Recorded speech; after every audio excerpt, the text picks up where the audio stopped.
தொலைவில் நிற்கும் திருமணப்பட்டு விவாகா தி சென்னை சில்க்ஸ். வணக்கம் ரமேஷ் சார். வணக்கம் வணக்கம் சந்தோஷ் சார். இப்போ செகண்ட் டெஸ்ட் முடிஞ்சிருக்கு. அருமையான ஜெயிப்பு.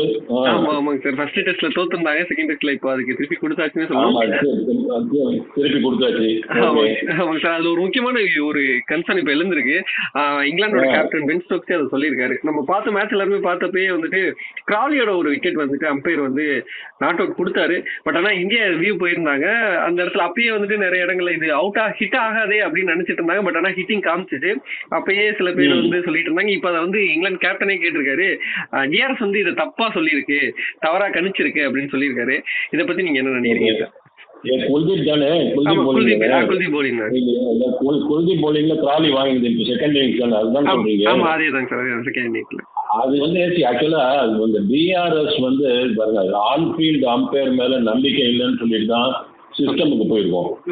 அப்ப இப்ப நம்ம சிஸ்டம் மேலேயே நம்பிக்கை இல்லைன்னு வந்ததுன்னா அப்புறம் எங்க கடவுள் கிட்ட தான் போகணும், வேற ஒன்றும் பண்ண முடியாது. டிஆர்எஸ் சிஸ்டம்ங்கிறது ரெண்டு டீமுக்கும் பொதுவுதான். இது இந்த மாதிரியான சில வேரியேஷன்ஸ் அடிக்கடி வரது உண்டு.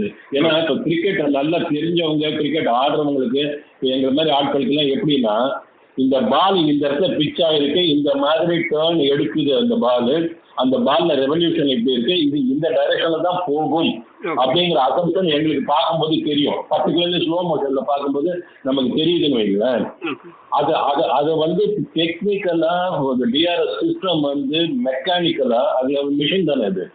அது வந்து அந்த trajectory of the ball pitch ஆனதுக்கு அப்புறம் அது எடுக்கிற வேகம், அந்த வேகத்தோட கூடிய அந்த டைரக்ஷன், இது எல்லாத்தையும் அது வந்து தோராயமா கேஜ் பண்ணுது. அந்த மாதிரி கேஜ் பண்ணி தான் அது நம்மளுக்கு சொல்லும். அது நம்ம ஆக்சுவலா ஃபீல்டு நின்று ஆடும்போது எப்படி காட்டுதோ அதே மாதிரி பர்ஃபெக்டா அது இருக்கணுங்கிற அவசியம் இல்லை. சின்ன மைனர் வேரியேஷன் இருக்கலாம் அதுல. செகண்ட் திங், இந்த அம்பையர் கால் ஒண்ணு வந்து பாத்தீங்களா, அது வந்து ரொம்ப ரொம்ப டெலிகேட். அது அந்த கரெக்டா அந்த சீம் வந்து ஸ்டம்புக்கு இந்த பக்கம் லைட்டா பட்டிருந்தால் அம்பையர் கால், அந்த பக்கம் பட்டிருந்தா அப்படிங்கிற மாதிரி சில அது டெமோ பண்ணி காமிச்சாதான் அதை புரிய வைக்க முடியும். அந்த மாதிரி இருக்கிற ஒரு இதுல சிஸ்டம்ல இந்த மாதிரி நடக்கிறதுங்கிறது சகஜம். இது வந்து அவ்வளவுதான். ஒன்ஸ் அதை ஒத்துக்கிட்டு உள்ள போயிட்டோம் அப்படின்னா அதுல குறை சொல்லிலாம் இருக்கிறது பிரயோஜனம் இல்லை. ஒருவேளை அந்த மாதிரி சிஸ்டம் அந்த டிஆர்எஸ் அவங்க கிட்ட இருந்த அந்த அப்பாரட்டஸ்ல ஏதாவது மிஸ்டேக் இருக்குக்கா இல்லையாங்கிறத அவங்க ஐசிசி எழுதி தான் போட்டு கேட்கணும். மற்றபடி டிஆர்எஸ் குறை சொல்ல ஆரம்பிச்சோன்னா முடிவே இல்லை. சந்தோஷம். Okay sir. அவர் மென்ஷன் பண்ணி கேட்கும்போது என்ன சொல்றாங்கன்னா, நேக்கடையில பாக்குறதுக்கு அது வந்து டவுன் த லெக் போற மாதிரி இருந்துச்சு. பட் ஆனா ஹாக்கைல வந்து அது வந்து ஹிட்டிங்ன்ற மாதிரி சொல்றாரு. ஸோ அதுதான் நம்ம இப்ப எக்ஸ்பிளைன் பண்ணது. பால் பிச் ஆயிட்டு ரைஸ் ஆகுது இல்லையா பால். அந்த ரைஸ் ஆகும்போது அதனுடைய வேகம் அண்ட் அதனுடைய திசை, எந்த திசையில எந்த டைரக்ஷன் அது டிராவல் ஆகுது அப்படிங்கறத பத்தி இப்ப குல்தீப் வந்து மிஸ்ட்ரி போலர் மாதிரி தான் அவரு நம்ம கிட்ட சொல்லணும்னா, அவரோட கூகுள்ஸ் எல்லாம் வந்து இங்க பிச்சாய் உள்ள வர மாதிரி தான் தோணுது ஏர்ல இருக்கும்போது. பட் பிச்சாய் வெளில போகுது. அது சம்டைம்ஸ் பால் பிச்சாய் ஸ்ட்ரெயிட்டன் ஆகும்.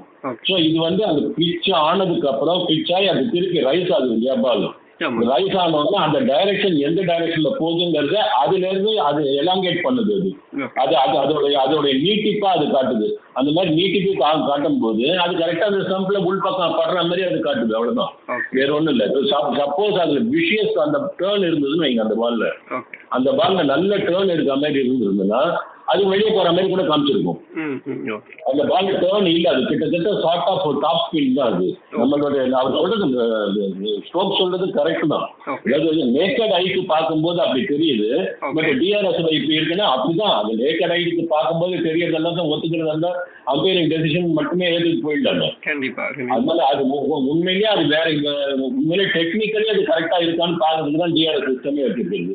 அதனால it has to be believed. அவ்வளவுதான். நீங்க சொன்ன மாதிரி இப்ப டிஆர்எஸ் நம்ம அதை போயிட்டோம்னா அதை நம்புறதுதான் இதுக்கான ஒரே ஒரு வழியா இருக்கும் அப்படின்னு சொல்லிருந்தீங்க. ஆமா, வேற வழி கிடையாது. ஏன்னா அதையும் நீங்க சந்தேகப்பட ஆரம்பிச்சிட்டீங்கன்னா ஒண்ணுமே பண்ண முடியாது இல்ல. கண்டிப்பா சார். செகண்ட் திங், அதே அப்பரேட்டஸ் அதே சிஸ்டம் ரெண்டு டீமுக்கும் போது சில சமயம் அந்த மாதிரி ஃபேவரபிளாவோ இல்ல சாதகம் இல்லாமலோ அமையக்கூடும். அதெல்லாம் இருக்கலாம். பட் இது மேனுவலா அம்பைரிங் டெசிஷன்ல இந்த மாதிரி ஆச்சு அப்படின்னு சொன்னா பரவாயில்ல.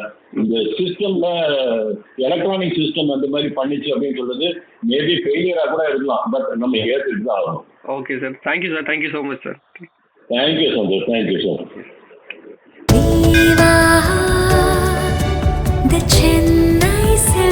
நினைவில் நிற்கும் திருமணப்பட்டு விவாகா தி சென்னை சில்க்ஸ்.